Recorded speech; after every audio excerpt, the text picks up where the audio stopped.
Turning to our top story now, and Prime Minister Scott Morrison has held a joint press conference with US President Donald Trump after holding talks in the Oval Office. The pair have discussed the escalating trade war with China, tensions with Iran, as well as our 100-year mateship. Let's take a look. Thank you very much. Please. We had a spectacular morning, and it's an honor being with the Prime Minister and Mrs. Morrison. Thank you very much. Australia is a fantastic country and a brilliant ally.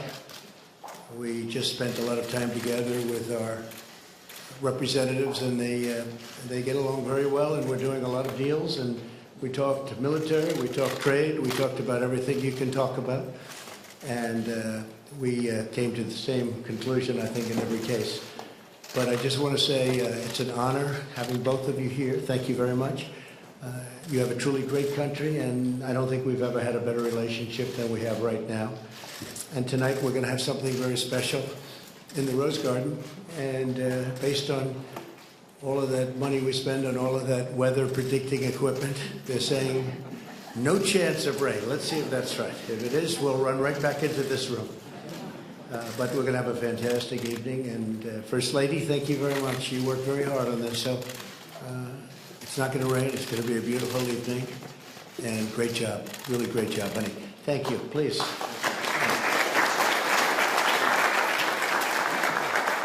Thank you, Mr. President and Mrs. Trump. We thank you also very much for the incredibly warm and generous welcome that Jenny and I and our delegation have had here in Washington and this great home of the American presidency, and indeed your home.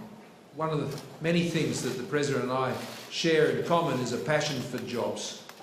And the job performance here in the United States, the jobs that are being created in Australia, the jobs that change people's lives. You know, when people get a job, they got choices. And Australia and the United States, we're committed to creating jobs. And whether it's in trade, or it's whether in looking at the future and where those jobs are going to come from, we want our people to have those economic opportunities. I commend the President on the great work he's done in creating jobs here in the United States, and we're doing the same thing in Australia. And we want to keep creating jobs, and this partnership is a big part of that, and that's why we're pleased to come together here. We share objectives in so many areas. We share common values, we share beliefs. We've shared a wonderful century together, and now we're going to have another great century together of mateship. So thank you, Mr. President, and thank you for the opportunity for the discussions we've had today. We are very much looking forward to the State Dinner this evening, and Mrs. Trump, you're doing something special there tonight. We don't know if it's the first ever, but as the President said, perhaps the first ever, and that's just another great innovation, which is part of this wonderful visit. So thank you very much. Well, thank you very much, Guy. Great honour. Go ahead, please. Thank you, Mr. President. Mr. President, you've been negotiating with the Chinese, and there seems to be a possibility in terms of a China trade deal that they might actually offer some agricultural purchases. Is that going to be enough for you, sir, No. in order to get a deal done? What do you need to see at this point to get that deal past the finish line? We're looking for a complete deal. I'm not looking for a partial deal. China has been starting to buy our agricultural product, if you noticed, over the last week, and actually some very big purchases. But that's not what I'm looking for. We're looking for the big deal. We've taken it to this level. We're taking in billions and billions of dollars of tariffs. China's devalued their currency, and they're putting out a lot of money into their economy. And they have a very bad economy right now, and I don't want them to have a bad economy. But it's the worst in, they say, 57 years. 2 weeks ago it was the worst in 22 years. Now it's 57 years, and it's only going to get worse. Their supply chain is being broken up very badly, and companies are leaving because they can't pay the 25, soon to go to 30% tariff. And we have 30% very shortly on $250 billion. We have another tariff at a slightly smaller number, as you know, on about $300 billion worth of goods and products. So they would like to do something. As you know, we're talking a little bit this week, talking a lot next week, and then top people are going to be speaking the week following. But I'm not looking for a partial deal. I'm looking for a complete deal. Do you feel you need that deal before the election, sir? No, I don't think I need it before the election. I think people know that we're doing a great job. I've rebuilt the military. Scott and I were talking about that. We spent $1.5 trillion. When I came in, our military was depleted. Frankly, we didn't have ammunition, okay? But our military was in very bad shape. We've rebuilt the military. We've got one of the strongest economies. Mike Pence actually got some, who's right here, great vice president. He was talking yesterday and he called me, he says, boy, these numbers, these consumer numbers are incredible. The retail numbers that came out 2 days ago that really weren't reported were really, I mean, just incredible numbers. You know that very well. That's your world. And some other numbers. We're doing very well. Our economy is very strong. And China is being affected very badly. We're not. We're not being affected. In fact, we're taking in many billions of dollars. And China's eating that. You know, China's eating the tariffs because of the devaluation. Now, that doesn't happen with all countries. China's China. And they know what they're doing as well as anybody. My relationship with President Xi is a very amazing one, very good one. But we have right now a little spat. But I think we're doing very well. Our country is doing well. You look at so many different things. Look at all of the regulation cutting that allows us to do what we did. Look at what happens 3 days ago where you have an attack like that and it takes out a big chunk of oil and the price goes up $4, $5, and now it's heading down rapidly. That tells you that would have happened years ago. It would have gone up $50. It would have doubled. And this was a blip. So it's been really amazing what we've been able to do. I think the voters understand that. I don't think it has any impact on the election. Now, if something happened, I think that would probably be positive for the election, but that's okay. I do think signing USMCA on a bipartisan basis with Nancy Pelosi and Chuck Schumer and everybody else, very bipartisan. I think that's very important for our country. And I would certainly be willing to say that's a bipartisan deal. But I think that's very important for our manufacturers, for our farmers, even for unions. They want that deal done. And so hopefully that's going to be put up to a vote very soon. There will be very little cajoling of the Democrats because most Democrats want it too. But the USMCA is ready to be voted on. It's finished. Mexico has taken their final votes. Canada is willing to do that anytime we want them to. They're all set to go. And we need that for we need that for our country. It's a great deal. It's a great deal. Thank you. And for the Prime Minister, sir, your economy is to some degree caught in the cross-currents between the United States and China. What did you say to the President about what your ideal outcome is here for a China trade agreement between the United States and China? Well, thank you. Look, obviously, we're keen to see the United States and China be able to come to an agreement. But what is always necessary is deals have got to be fair, deals have got to be good deals, deals have got to be sustainable deals. And I think one of the things we've seen, Australia has benefited greatly from the economic growth of China. We have a comprehensive strategic partnership with China and a free trade agreement with China. And they have grown and they have become a substantive economy in the world. And once you sort of get into that level, then you need to be able to be playing to the same rules as those other developed nations. And I think this is, the new generation of deals I think we'll see China do, which the President has been working on, and he's been working on it for some time, and we wish him well in that process. There are some real serious issues that have to be addressed in that deal. Things like intellectual property, that's a big issue, and it needs to be addressed. So we look forward to them achieving it, and that providing, I think, the broader certainty and stability to the global economy, which all nations will benefit from. And we could do, Scott, a very big deal with China, and it could go very quickly, as you know, but it wouldn't be the appropriate deal. We have to do it right, and that's a very complicated deal with intellectual property protection. We have to do that and other things. I could leave lots out and have a deal very quickly, but we want to do it right. Please. Sure. Andrew.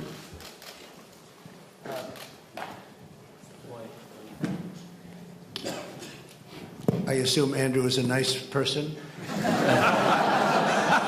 That's why you, Mr. President, the best. Thank you very much for hosting us. Also on China and tariffs, what do you say to Australian businesses and to Australian people who say that your trade war with President Xi threatens their prosperity? And to the Prime Minister, a linked question. Do you think that Australians are going to be collateral damage in President Trump's tariff war with China? Well, first of all, I look at numbers. I love numbers, and the numbers of Australia are doing incredibly well. You're doing unbelievably well. When we have a deal with China or not, but when we have a deal with China because they want to make it perhaps more than I want to make it. Because I actually love all that billions of dollars that's pouring into our treasury. Billions and billions of dollars. We've never seen that before from China. It's always been the other way. And I'm taking care of our farmers out of that. We're helping our farmers. Our farmers were targeted, and they were targeted for $16 billion, and I made that up to them. We paid them the $16 billion that had tens of billions of dollars left over. So I will say, though, that Australia is doing very well. If we do end up doing a deal, Australia will do even better. And we were discussing that, but Australia will be one of the big beneficiaries of a deal. And in the meantime, as you know, I did tariff relief with respect to a certain product in particular coming out of Australia. And that's something that we wouldn't do for anybody else. This has been a truly great ally, and we work very well together. But your numbers are absolutely fantastic. Your economy is strong like ours. And I think we're two real examples of two countries doing extremely well. Some countries aren't doing so well. Europe is not doing well. Asia is not doing, large parts of Asia are not doing well. China's not doing well. Please. Thanks. Mr. President, Australia is in its 29th year of consecutive economic growth, which is an extraordinary national achievement, and we will continue to grow as our most recent national accounts demonstrated. Australia is also very used to dealing with a complex and changing world, and that's why we've diversified our trade base and have been doing that for many years. I mean, 6 years ago, when our government came to office, 27% of our trade was covered by agreements around the world. That figure is now 70%, and we're going to take that to 90%.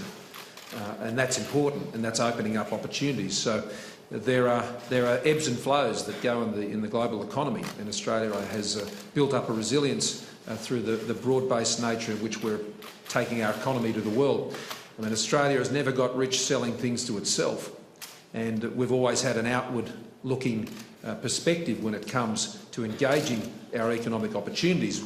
And a big part of what we've been discussing here is some new opportunities, whether it's in the rare earths, the critical minerals, frontier technologies, space. This is where jobs are going to be in the future as well. And so we will deal with those ebbs and flows as they come. But the President's right. The arrangement they will come to, and I'm confident they will, with China, will be one that will set a new bar in terms of how China's economy then deals with a lot of these complicated issues in the future with developed economies like Australia. So we look on with interest, and I think ultimately when we arrive at that point, it's going to put global trade on a stronger footing. And Australia's really been so focused on the economy. They do minerals. They have incredible wealth in minerals and coal and other things, and they're really at the leading edge of coal technology. It's clean coal, we call it clean coal, but it's also great for the workers.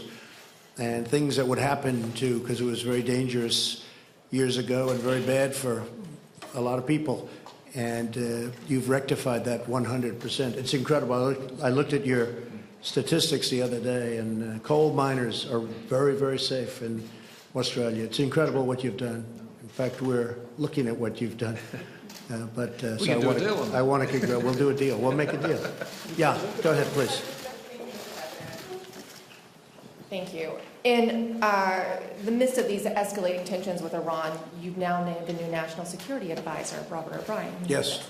What is he recommending to you in terms of dealing with the latest strikes on Saudi Arabia and the response? And then secondly, you announced new sanctions on Iran. Secretary Mnuchin said that this affects the last available funds for that regime. Have we now exhausted sanctions in regards to Iran? Well, these are the strongest sanctions ever put on a country. We are at a level of sanction that is far greater than ever before with respect to Iran. Today we did central bank, as you know, and we'll see. We'll see. They're having a lot of problems, not only with us, they're having problems within their own country, and I think they have a lot of self-made problems. We are by far the strongest military in the world. Going into Iran would be a very easy decision, as I said before, be very easy, the easiest thing. Most people thought I would go in within 2 seconds, but plenty of time. In the meantime, they have a lot of problems within Iran. Iran could be a great country, could be a rich country. but they are choosing to go a different way. There'll be a point at which they'll be very sorry for that choice. But I think I'm showing great restraint. A lot of people respect it. Some people don't. Some people say, oh, you should go in immediately. And other people are so thrilled at what I'm doing. And I don't do it for anybody. I do it for what's good for the United States, what's good for our allies. And it's working out really very well. As far as Robert is concerned, Robert, maybe you could stand up. Robert O'Brien has done a fantastic job for us with hostage negotiations. I think we can say that there has never been anybody that's done better than you and I as a combination. We've brought many people home, and we brought them home quickly. Speed is a very important thing I find with hostages. During our meeting, we discussed, I said, what percentage of your military do you buy from us? And the answer was we work it together, or it's about 100%. It's close to 100%. And we make the best equipment. He understands that. But it's a real relationship. They buy 100% of their military, and it's a massive purchase. And it's gotten bigger. I guess you said the biggest purchase since World War II. Yeah, we'll be at 2% of GDP next year, and that comes up from what was the lowest level of defence spending as a share of the economy since prior to the Second World War. So it's a $200 billion investment, and a lot of that's been built in Australia, but it's also being built in partnership with the United States and other allies. So it's an important part of what we're doing. But I think David Crowe from Australia was next. Thank you very much. David Crowe from the Sydney Morning Herald and The Age. Further on the questions on Iran, Mr. President, you've praised the Australian commitment today to deal with Iran in the Persian Gulf. And in your talks today with Mr. Morrison, did you discuss further military action in order to keep the pressure on Iran? What might those military actions be, and what could Australia contribute to that? So and Mr. Morrison, on that same hold on issue, 1 second. You'll get a second, Craig. You get a shot at your Prime Minister. I'm sure you're looking forward to it. We didn't discuss too much Iran. We discussed more trade, more China. We discussed Afghanistan, where Australia is helping us, and we're slowly reducing in Afghanistan, as people know.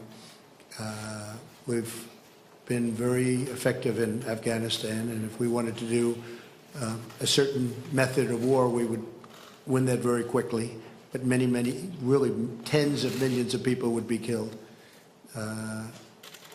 And we think it's unnecessary. But Australia's been a great help to us in Afghanistan.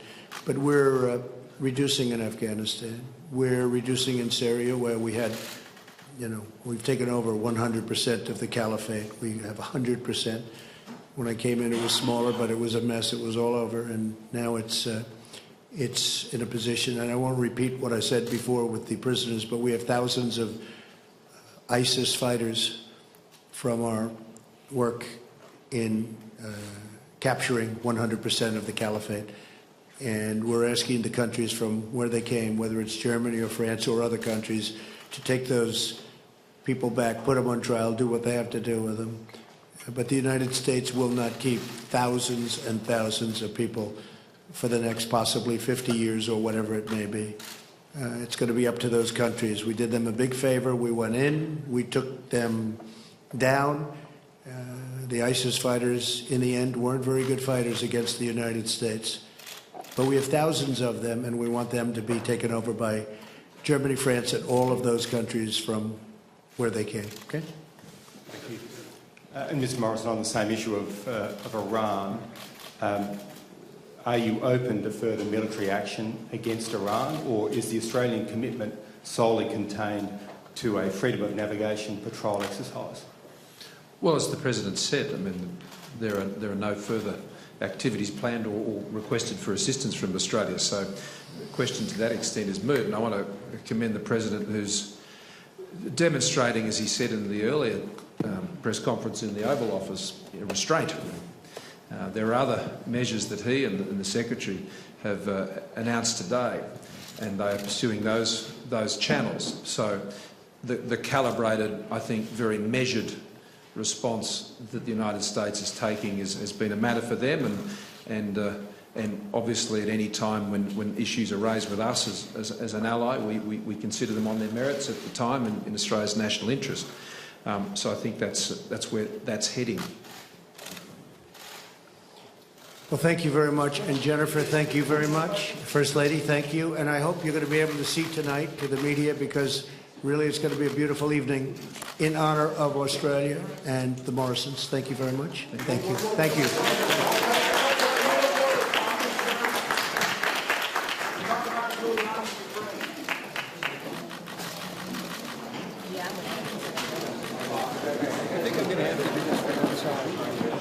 I don't think we can stay here for